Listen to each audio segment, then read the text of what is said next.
Boa noite!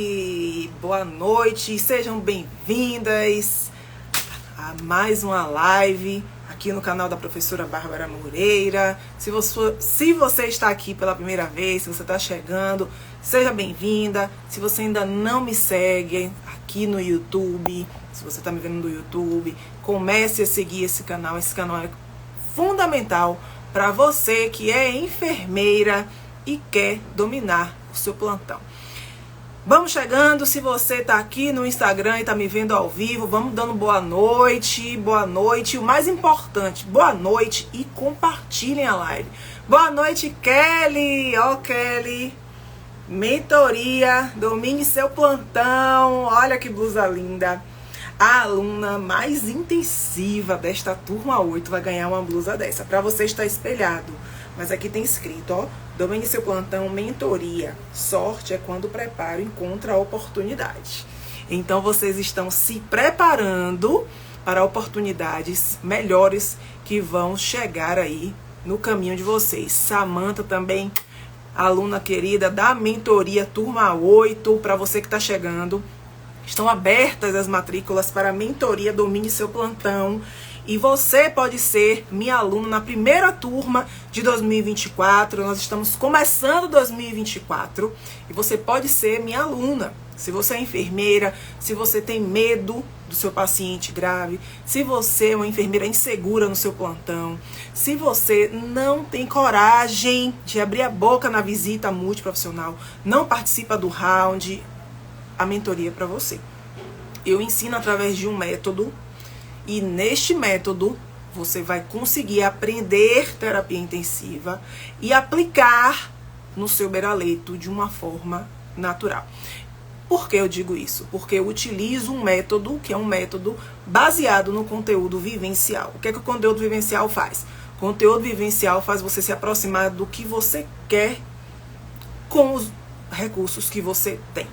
Então, se você ainda não se inscreveu na mentoria Domine Seu Plantão, as inscrições estão abertas e tem bônus, ainda tem bônus. Alguns já acabaram, mas ainda tem. Para quem se inscrever na mentoria Domine Seu Plantão hoje, vai ganhar um curso de escalas assistenciais. O curso tem mais de 10 escalas. Então, se você quer fazer avaliação do seu paciente, avaliação neurológica, as escalas estão lá. Avaliação motora, as escalas estão lá. Avaliação de flebite, que é uma coisa que a enfermeira nem sabe que existe, as escalas estão lá. E ainda vai ganhar a imersão em hemogasometria, que é um calo na vida de um monte de enfermeira. Um monte de enfermeira aí tem horror quando fala em gasometria. Inclusive hoje, o tema de hoje tem tudo a ver com gasometria, ó. Como é que conduz seu paciente entubado? Todo paciente em ventilação mecânica, ele precisa ter um controle de gases arteriais. Ele precisa de uma hemogasometria. E cadê você na fila da gasometria que não sabe interpretar o resultado e associar com o quadro clínico do seu paciente? Não é só dizer que está em acidose, que está em alcalide. Não é isso. É mais do que isso. E na mentoria você vai ganhar uma imersão. E nas nossas discussões a gente vai falar sobre isso também. Então, entre para a mentoria e se juntem aí essas enfermeiras maravilhosas que já estão aqui comigo. Vamos lá então, seja bem-vinda, Francinalva. Vamos lá, gente.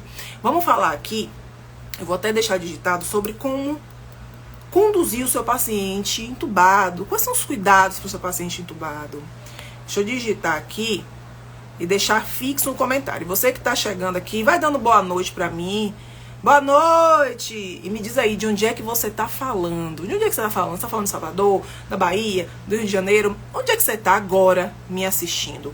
Conta aqui pra mim enquanto eu digito aqui nos comentários pra vocês saberem que as matrículas da mentoria estão abertas, tá bom? Boa noite, Samanta! Boa noite! Vamos lá? Já compartilhou a live? Compartilha, a gente clica nesse aviãozinho aqui e traz mais gente aqui pra live, mais enfermeira. Deixa eu dizer uma coisa pra vocês, eu tenho enfermeiras que trabalham em enfermarias, em emergência. Eu tive tudo isso na minha mentoria, porque o paciente crítico ele está em qualquer lugar. Enfermeiras recém-formadas. Já tive uma enfermeira que entrou na mentoria fazendo estágio voluntário. A história de Dani é uma história fantástica. Ela fazia estágio voluntário. Ela fazia bicos para conseguir dinheiro para investir na profissão, na carreira dela, na verdade. E hoje Dani está em 2 empregos. Tudo isso ela conseguiu depois que ela entrou para a mentoria, porque ela se preparou. Por isso que aqui na camisa da mentoria, que talvez as minhas alunas ganhem a melhor, né? A mais empenhada, tem sim, ó. Sorte é quando prepara e encontra a oportunidade. Você se prepara e você vai caminhando e você encontra a oportunidade.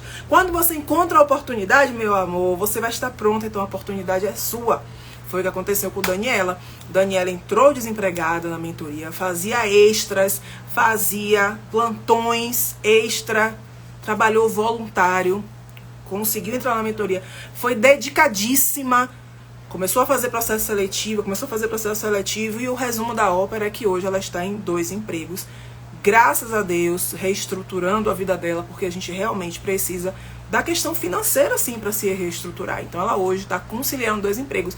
E hoje ela me diz que a melhor coisa que ela fez, o melhor investimento da vida dela, foi ter entrado na mentoria e se aplicado. Porque uma coisa é você entrar para a mentoria, outra coisa é você entrar e se aplicar. Se dedicar. Porque eu sozinha não faço milagre, tá bom?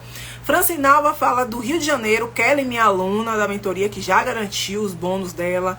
Fala de São Vicente, litoral de São Paulo. Samanta, você fala de onde, Samanta? Samanta, minha aluna também. Vamos lá então, gente. Quem for entrando aqui, vamos começar falando, porque nossas lives, elas são objetivas, tá? A gente é enfermeira, a gente é correria.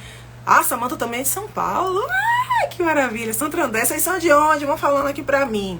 Gente, é o seguinte, vamos objetivar, porque eu quero falar a você hoje o seguinte: como é que você vai prestar cuidados a um paciente entubado?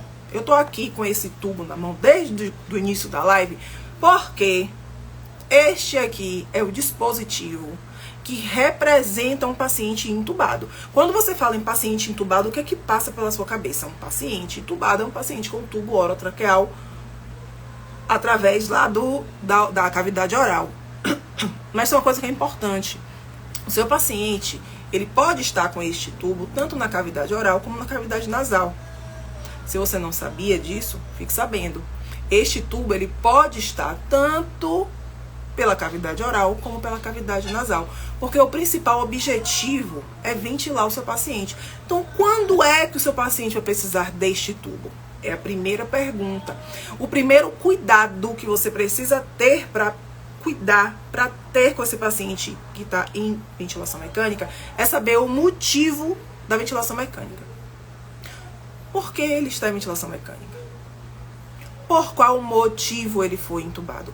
Por que ele está precisando ser mantido ainda sob ventilação mecânica? Quando eu digo que você saber o que o seu paciente precisa é um cuidado, e é verdade, porque quando você não sabe por que ele está precisando de ventilação, o seu cuidado ele fica desfalcado, você não consegue prestar uma assistência completa. Como assim, Bárbara? Vou dar um exemplo para você. Seu paciente, a maioria dos seus pacientes, eles vão ter a ventilação mecânica, e a literatura traz que a principal causa de ventilação mecânica realmente é a hipóxia. O paciente entra numa insuficiência respiratória, na verdade. Insuficiência respiratória, o paciente precisa de ventilação mecânica. Então, ele precisa de ajuda para as trocas gasosas. Ele não está conseguindo trocar oxigênio, gás carbônico. Então, ela tem trocas prejudicadas. Ele não está conseguindo ventilar. Precisa de ajuda para ventilar. E nisso, a gente vai precisar ajudá-lo com a via aérea avançada, que é o que a gente chama de intubação, ventilação mecânica. Muito bem. Se eu sei que meu paciente foi entubado porque estava com a acidose metabólica muito grave, por exemplo, que é uma das causas. A acidose metabólica muito grave foi a causa que levou ele à intubação? Foi. Se agora eu já sei o que levou ele a estar em ventilação mecânica, eu vou conseguir manejar esse paciente com mais segurança. Por quê? Porque a causa da ventilação vai me falar muito sobre o tempo de ventilação. Se aquele paciente foi entubado por um motivo eletivo, como assim? Eu estava com o paciente na UTI e ele precisou de ventilação mecânica, ele precisou ser entubado para fazer algum procedimento no centro cirúrgico, por exemplo. ou ele estava na minha UTI e ele precisou ser entubado para fazer uma endoscopia dentro lá da minha UTI, não conseguiu fazer. Tem pacientes que a gente não consegue fazer se não entubar.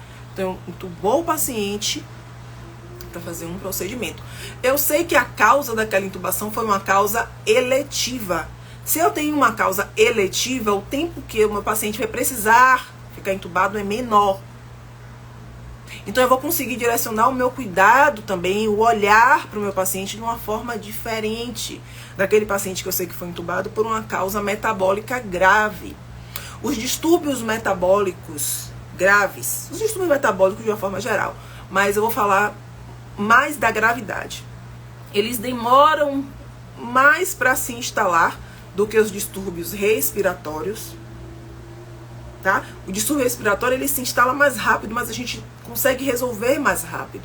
Mas o distúrbio metabólico ele demora mais, ele começa um pouquinho mais arrastado. Às vezes o distúrbio metabólico começa, às vezes não. Na maioria das vezes ele começa nos exames e clinicamente a gente não vê logo.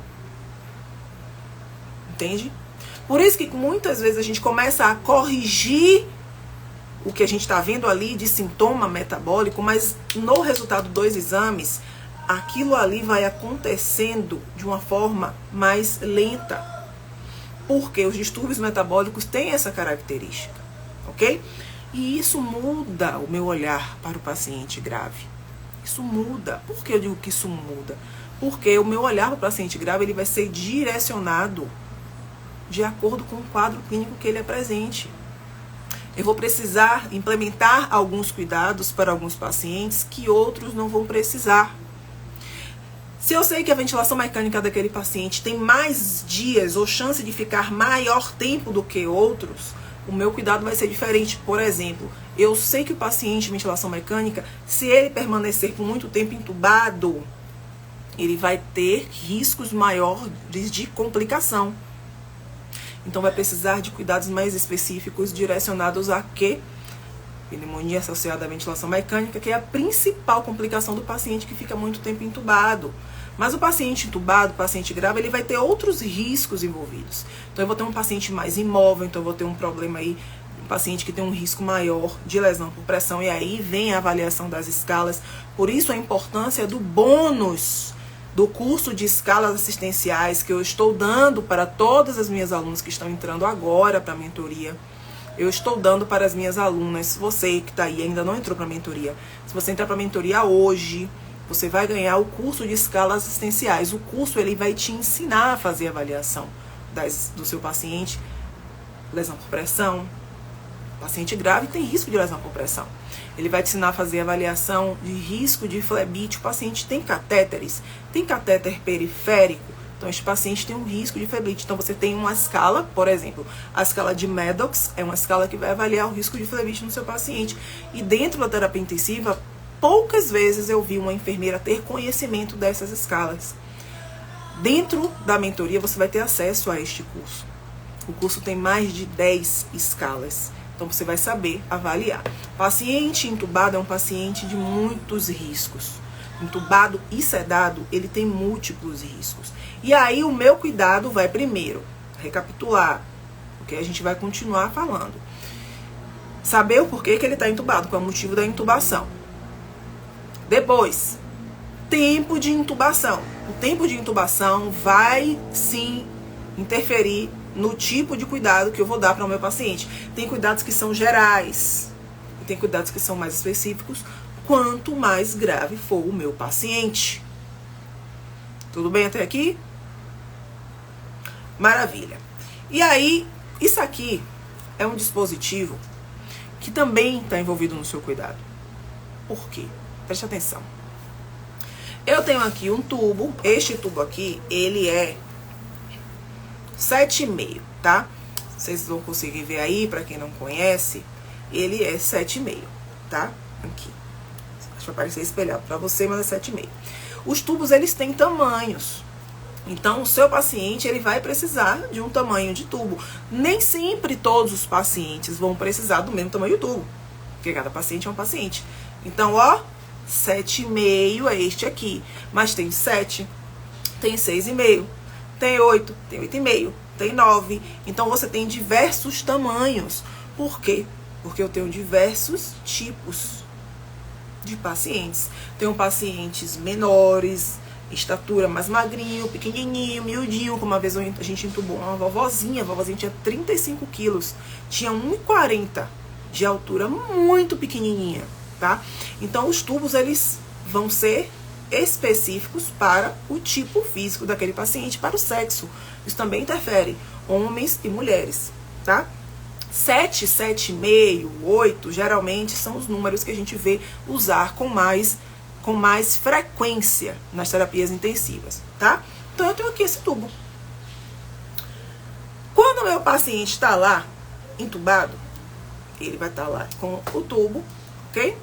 Algumas UTIs dispõem de fixadores próprios, industrializados, que já vem com uma proteçãozinha maior para a lesão de pele. Então alguns hospitais já têm, outros não. E aí quando você não tem aquele dispositivo próprio para fixação do tubo, a gente lança a mão do bom e velho esparadrapo ou do bom e velho, da boa e velha fita microporosa, que muita gente conhece como micropore.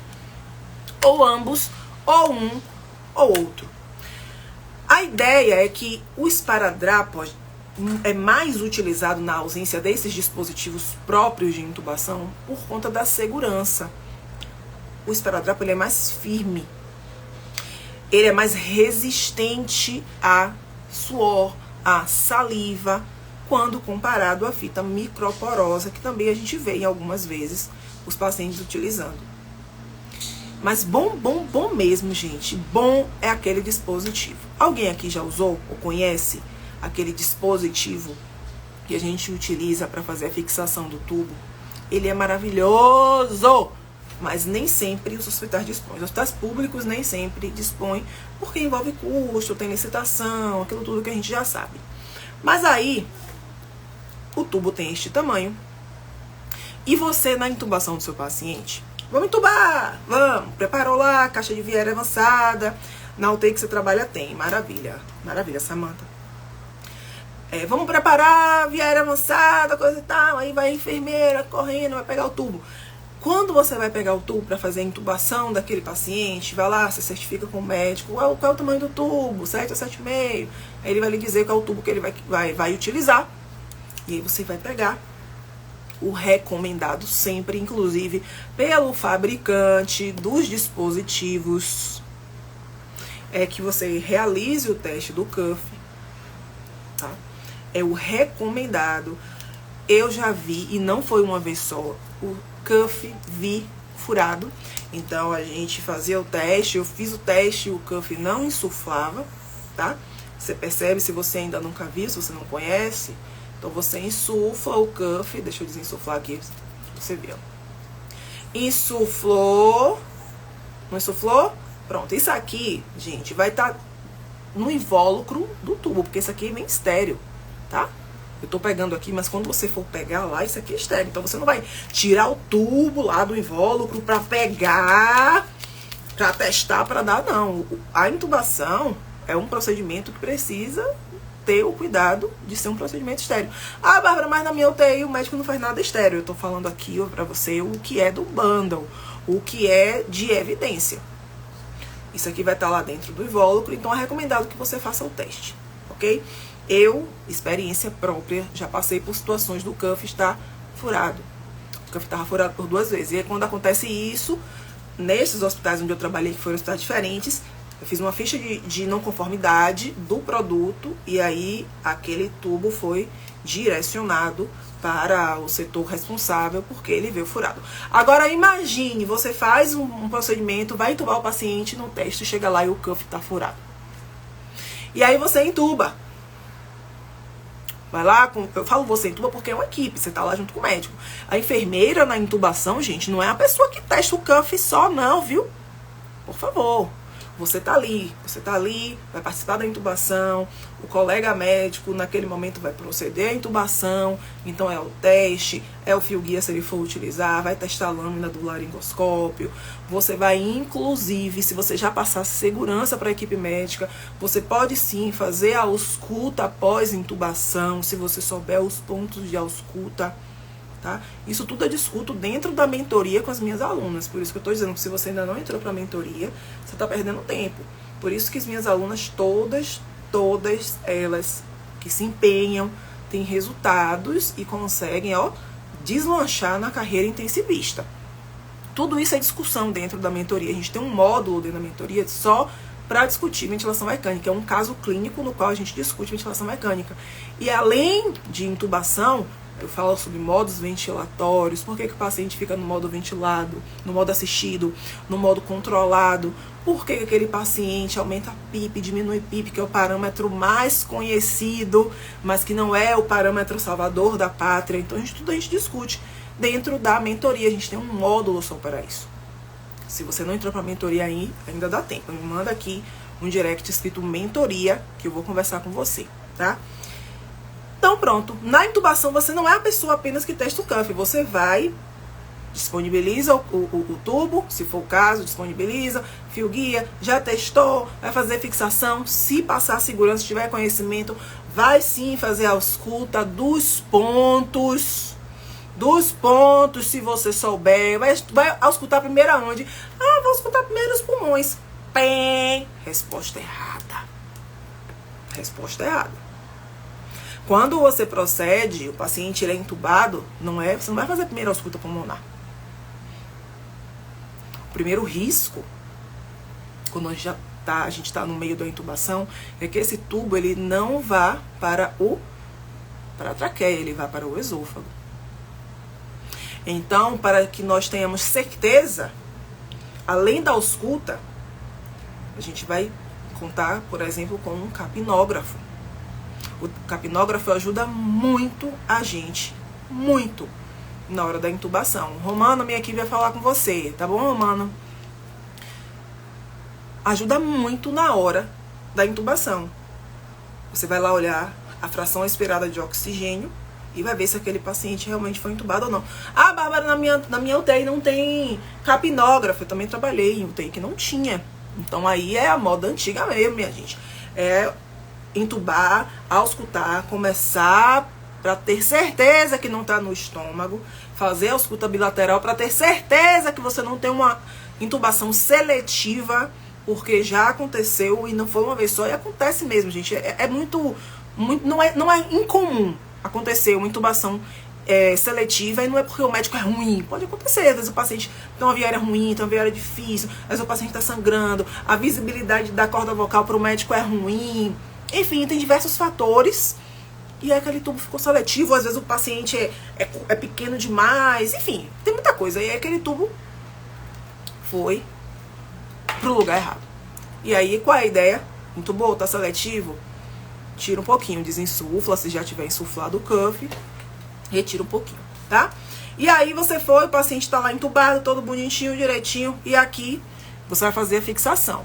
Lembrando, independente da sua UTI ter o fixadorzinho, o dispositivo para fixar apropriado ou não, ou que se você for fazer a fixação com esparadrapo, lembre-se, a pele do paciente precisa sempre ser inspecionada, ok? Então, um dos motivos de você fazer a troca da fixação e a mobilização do tubo é você verificar pele, é você verificar cavidade oral, porque quantas e quantas vezes, infelizmente, isso é descrito em literatura. Quando eu falo descrito em literatura, eu falo que é publicado em pesquisas, artigos científicos.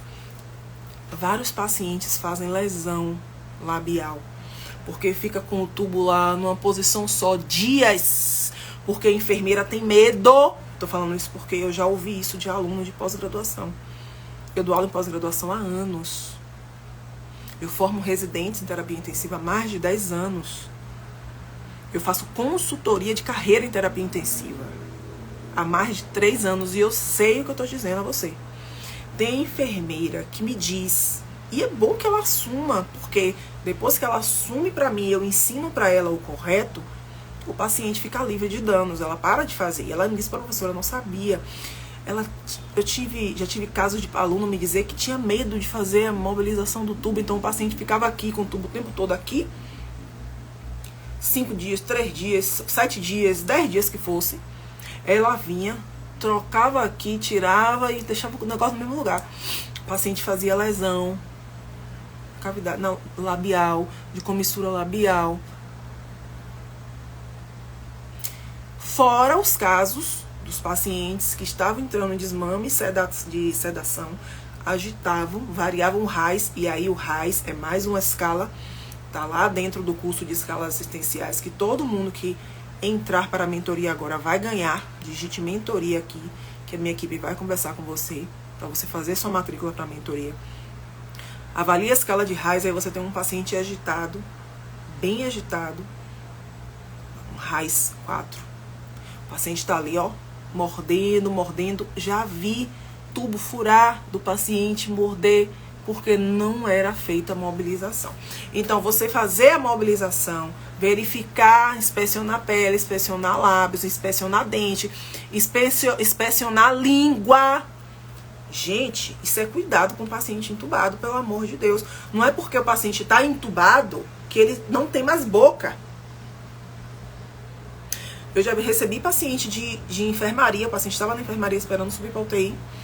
Subiu para UTI, a língua do paciente tinha uma crosta dessa altura.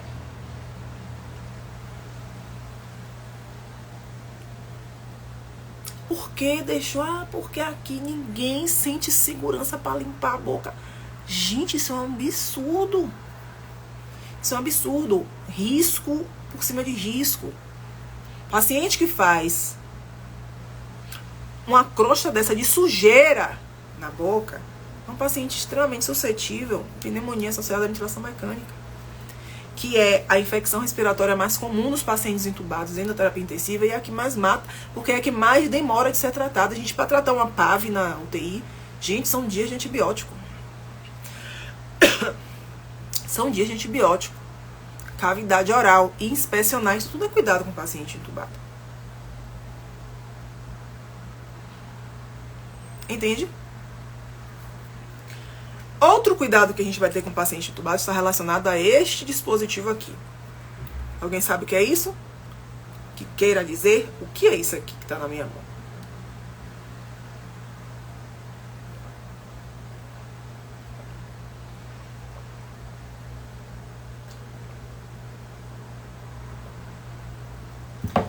Isso aqui. Isso aí, Samantha. Muito bem. Aqui é um filtro, tá? Nós temos alguns tipos de filtro. Aqui é um tipo de filtro. E esse filtro é o que é mais convencional, ok? A gente tem HME, HMEF. Esse é o mais convencional. Esse aqui, ele é pequenininho porque ele é uma amostra que um representante me deu, ok? Durante um treinamento. E eu falo deles no meu curso de ventilação mecânica, eu falo de todos os tipos de filtro. Um outro cuidado que a gente tem que ter é com este dispositivo aqui. É isso aí, Janine. Janine, seja bem-vinda. Outro cuidado com esse dispositivo, porque isso aqui precisa ter data de início e data de retirada. Vai variar de acordo com o quê? De acordo com o controle de infecção hospitalar do seu hospital. O serviço de infecção hospitalar de lá, onde você trabalha, que vai dizer o tempo que isso aqui tem que ficar. Eu já vi variar 24 horas, já vi 48 horas, já vi 96 horas. Tá? Então isso aqui vai depender muito do serviço de controle de infecção hospitalar, que é a famosa SCIH ou CCIH, seja lá como chama no seu hospital. Então aqui é um outro cuidado. Por que aqui é um outro cuidado ao paciente entubado? Aqui tem uma traqueia, aqui a traqueia não está aqui, ok? Mas tem uma traqueia que a gente vai conectar esse filtro. Não conecta direto aqui não, tá? E aí, este filtro é um filtro que precisa ser trocado. Por quê? Porque ele pode, o paciente, por exemplo, pode estar entubado, e aí na traqueia tem lá aqueles condensados. Você vê lá como se tivesse embaçado dentro da traqueia. Já viu isso? Pronto, aquilo ali, o tempo vai passando, aquilo ali vai escorrendo, vai liquidificando, vai virando líquido e vai vindo pra cá. Às vezes o paciente está muito salorreico, o paciente está muito secretivo, e aí tosse, e aí aquela secreção sobe pelo tubo, aí puf, chega no filtro. Este filtro, se ele permanecer sujo, o seu paciente, e outra, a posição do tubo junto com o filtro sujo, também vai fazer com que o seu paciente tenha uma chance aumentada de desenvolver pneumonia associada à ventilação mecânica, que, volto a dizer, é a infecção respiratória que mais mata e que mais dá trabalho da gente cuidar na UTI. Dá trabalho no sentido de conseguir tirar o paciente da infecção. São dias de antibiótico, tá? E um grande risco de mortalidade. Este filtro, ele precisa estar sem sujidade, ele não é para estar molhado. Você precisa ver a posição dele quando o seu paciente estiver entubado. Porque tem gente que acha que o tubo tem que ficar assim e o filtro assim. Aí fica o paciente entubado e o tubo aqui em cima. Aqui tem uma traqueia, tá? E o tubo aqui nessa posição. Ó, o que é que tá acontecendo? Se o paciente tosse e sobe aqui a secreção, aí sobe, chega aqui na traqueia, aí chega lá, vai no filtro, volta. Aí fica naquela aqui, ó. Aí precisa fazer o quê? Aspirar. Que é um outro cuidado com o paciente que está entubado. Na aula, na qual a gente discute o caso clínico de paciente ventilado lá dentro da mentoria, eu falo da importância do paciente entubado ser aspirado, as vias aéreas precisam ser aspiradas.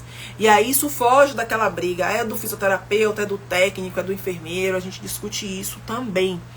Dentro da mentoria tem um módulo que a gente discute paciente ventilado, discute paciente entubado. Dentro da mentoria do Domínio do Seu Plantão é o lugar que eu consigo ampliar mais ainda essa discussão, porque isso aqui que eu estou te ensinando, Rick, é muito importante.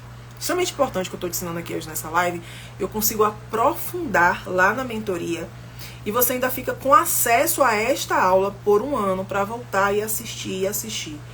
Melhor parte, a mentoria tem os encontros ao vivo e aí tem outras colegas enfermeiras que trazem sua experiência, como aqui, ó, Janine, que é minha aluna, tá trazendo, Francinala tá trazendo, Samantha tá trazendo. Você pode vir e trazer a sua contribuição, porque a gente cresce com as experiências de outras pessoas. Por isso que eu tô insistindo em dizer que a mentoria é o melhor lugar para quem quer crescer profissionalmente. Os maiores, presta atenção que eu vou dizer a vocês aqui agora, os maiores empresários do mundo têm mentores. A mentoria hoje, pode procurar, quando você terminar aqui a live, procure no Google. Mentoria hoje é considerada o nível mais alto de evolução profissional que uma pessoa pode ter. Quem quer crescer hoje de forma direcionada e mais rápido tem mentores. Todos têm mentores. A mentoria é o melhor lugar para você crescer de forma direcionada. Quer conduzir seu paciente grave? Quer ter segurança no seu plantão? Quer trilhar uma trajetória profissional na sua carreira intensivista e chegar a fazer a titulação da ABENT? Entre para a mentoria Domínio do Seu Plantão, porque eu tenho certeza, pelos resultados que as minhas alunas que se empenham têm, que você vai estar no lugar certo. É só você digitar mentoria, que a gente vai conversar com você. Colocou o tubo? Coloquei. Maravilha. Já entendeu que este dispositivo não é para ficar sujo, nem úmido, nem cheio de água, nem cheio de secreção? Sim, já entendi. O cuidado com a aspiração, ele precisa acontecer independente da categoria. Já entendi. Então, o fisioterapeuta não está ali, o técnico está ali, você, enfermeira, faça. O enfermeiro de alta performance, ele é aquele que resolve. Sabe o que é que caracteriza uma enfermeira de alta performance? Resolutividade. A alta performance, ela é caracterizada por comunicação e resolutividade. O que é que você fez para resolver o problema do seu paciente? Ah, eu vi que ele estava lá, secretiva, 20 minutos, 30 minutos, 40 minutos, não apareceu ninguém para aspirar. Você é ninguém? Pô, velho, você passou 4, 5 anos dentro de uma faculdade. Fez uma pós-graduação em terapia intensiva, às vezes faz uma pós em urgência e emergência, que não fez pós nenhuma. Quem faz pós em urgência e emergência não é especialista em nada. Eu já falei isso e falo isso em todos os espaços onde eu esteja. Todas as palestras que eu falo. Quem faz pós em urgência e UTI, emergência, não é especialista em nada. Você não é especialista nem em terapia intensiva, nem em urgência e emergência. É fato. Fato. Não existe você em um ano se especializar em terapia intensiva. Em 6 meses, não é nem um ano. Em 6 meses você se especializar em terapia intensiva. Não existe. Não existe. Ninguém vem pra cá que eu comecei. Eu tenho residência. Residência. Que a pessoa passa 2 anos ali dentro. A gente estuda, faz residência, passa 2 anos dentro da residência. Pra ser intensivista. Você vai, faz uma pós-graduação de qualidade. Passa 12 ou 18 meses fazendo uma pós. Vai fazer prática pra receber o título de enfermeira intensivista. E você vem me dizer que uma pós de 12 meses em urgência, emergência e UTI vai deixar você especialista em terapia intensiva? Não vai. Você vai ter o papel, que é uma habilitação, mas a verdade é que o conhecimento, ele é fracionado e você vai sair insegura, vai sair com medo e não vai fazer um papel de destaque no seu plantão. É fato. Você tá ali, o paciente tá cheio de secreção, e aí você diz que ninguém apareceu para aspirar. Você é ninguém? Você passou 5, 4 anos numa faculdade, fez uma pós-graduação em urgência, emergência, UTI. E é ninguém? Claro que não, pô. Você é importante. Inclusive é você que tem que resolver. E aí você vai e resolve o problema do seu paciente, porque eu faço isso. Chego lá, aspiro se for necessário, chego lá e converso com a minha equipe. Com o meu técnico, pô, me ajude ali, velho. O paciente tá muito secretivo. Eu fui ali, aspirei 2 vezes, da próxima vez você vai. Não vamos deixar de secretivo, não. Se eu não puder ir, você vai, a gente alterna. Porque tem essas coisas, a equipe tem essas coisas. Converso com um colega da fisioterapia também. Nada que o diálogo não resolva, gente. Há de se considerar que se você não conversar, não adianta, tá? Então, o paciente está ali e o outro cuidado é a aspiração de vias aéreas. Outra coisa que você pode fazer, e deve, se o seu hospital tiver, é colocar uma capnografia no seu paciente. Vai lá, pega o cabo, pega lá o dispositivo, coloca lá o capnógrafo, para que o seu paciente tenha a fração de CO2 monitorada. Vai aparecer lá no monitor, ETCO2. Espere que esteja entre 35 e 45. Espere que esteja entre 35 e 45. Por quê? Porque aquilo ali vai te dizer, pela fração expirada de oxigênio que a gente vai ver lá e pela curva da capnografia, que aquele paciente está devidamente entubado. O tubo está no lugar certo, não está deslocado, e ajuda a gente também, como eu já falei, no processo de intubação. Então, amores, o paciente intubado, ele precisa desses cuidados. Recapitulando para você. Primeiro cuidado que você precisa ter é saber por que o paciente está entubado, por que daquela ventilação mecânica. Se você sabendo o porquê da ventilação mecânica, você já vai ter uma noção se aquela intubação ela vai ser mais prolongada ou menos prolongada. Como assim? Foi o que eu falei no início da live.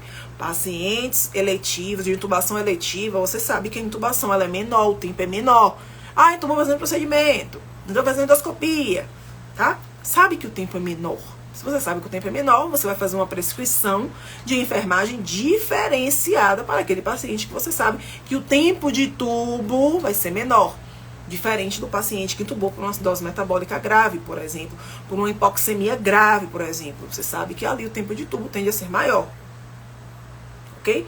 Sempre lembrando que o distúrbio metabólico a gente demora mais para corrigir do que o distúrbio respiratório na maioria das vezes. Ok? Isso tem dentro da imersão de hemogasometria, que é um bônus também que eu estou dando para quem entrar para a mentoria também no seu plantão. Tá ganhando a imersão, a Samantha já ganhou, a Kelly já ganhou.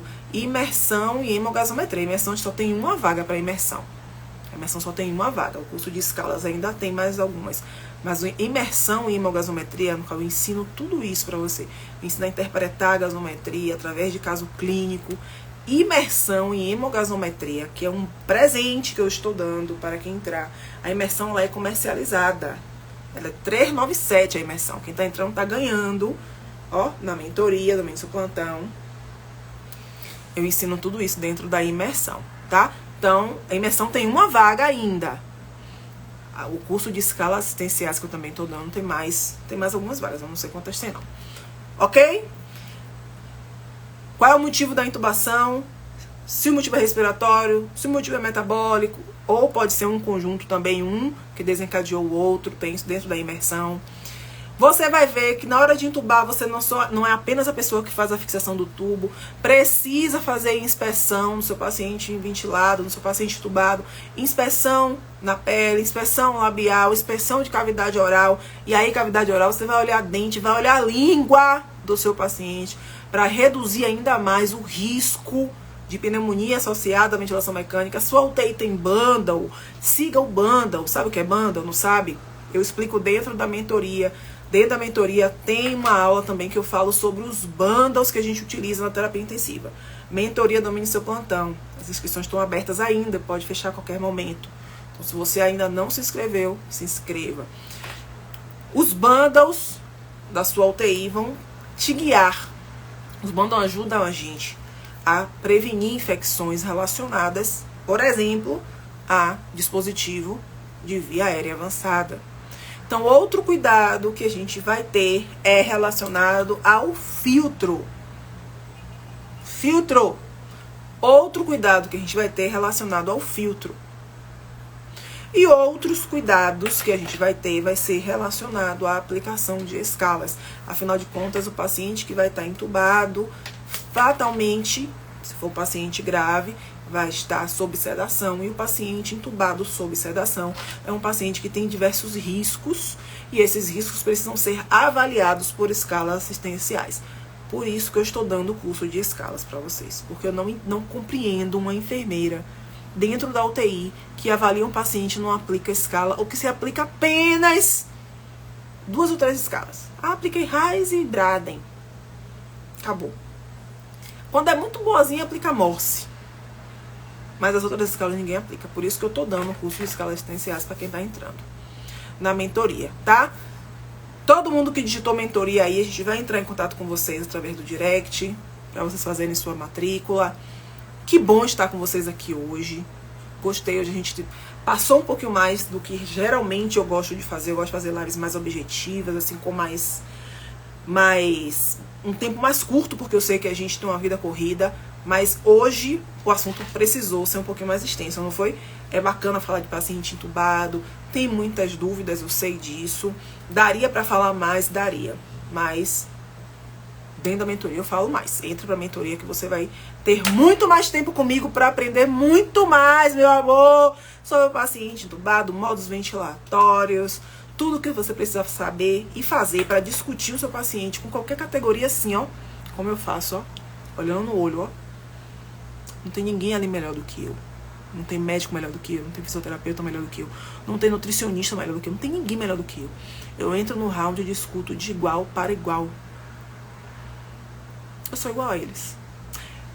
E tem lugar em que eu tenho mais conhecimento do que muitos que estão ali. Porque eu sou enfermeira e estudo para isso. Você também pode ser essa enfermeira. Você pode ser essa enfermeira na sua UTI, você pode ser enfermeira neste seu plantão, que chega no round, discute com segurança e fala com segurança. E se você não tem segurança, você vai reconhecer e vai dizer, não sei, tô aqui para aprender. Nunca vi isso, tô aqui para aprender, me ensine. Você vai aprender, depois você vai ensinar, porque a gente cresce mais quando a gente compartilha mais conhecimento com quem quer aprender, não com qualquer pessoa. Porque tem gente que não quer e a Bíblia fala que Jesus não semeou pérolas aos porcos, por que é que nós iremos semear, né? Pérolas aos porcos é o quê? Você ficar ali insistindo atrás de uma pessoa que não quer aprender. Não quer, meu amor. Não quer, tá tudo bem. Você vai fazer com quem queira. Amanhã a gente tá aqui novamente. Amanhã nós iremos falar sobre dispositivos de monitorização hemodinâmica. Então amanhã eu vou trazer aqui para você um dispositivo de monitorização hemodinâmica e vou mostrar para vocês aqui como é que você vai instalar aquele circuito da PAM, que também você pode usar na PVC, que você pode usar em outras modalidades de monitorização. Eu vou trazer para você aqui o dispositivo para você conhecer e ver como é que manipula, como é que maneja. Então amanhã estaremos aqui. E é mais um recorte da mentoria Domine Seu Plantão. Aqui é um recorte. Se esta live foi muito boa para você, se te ajudou muito, imagine o que eu vou fazer com você quando você entrar para minha mentoria. Para onde é que você vai? O céu vai ser o limite para você, como é o limite para todas as minhas alunas que se empenham. Encontro vocês amanhã aqui. Digite mentoria quem quiser se matricular para a mentoria e ganhar os bônus, que é o curso de escalas assistenciais e a imersão e hemogosmometria. E eu vejo vocês amanhã. Beijo, tchau.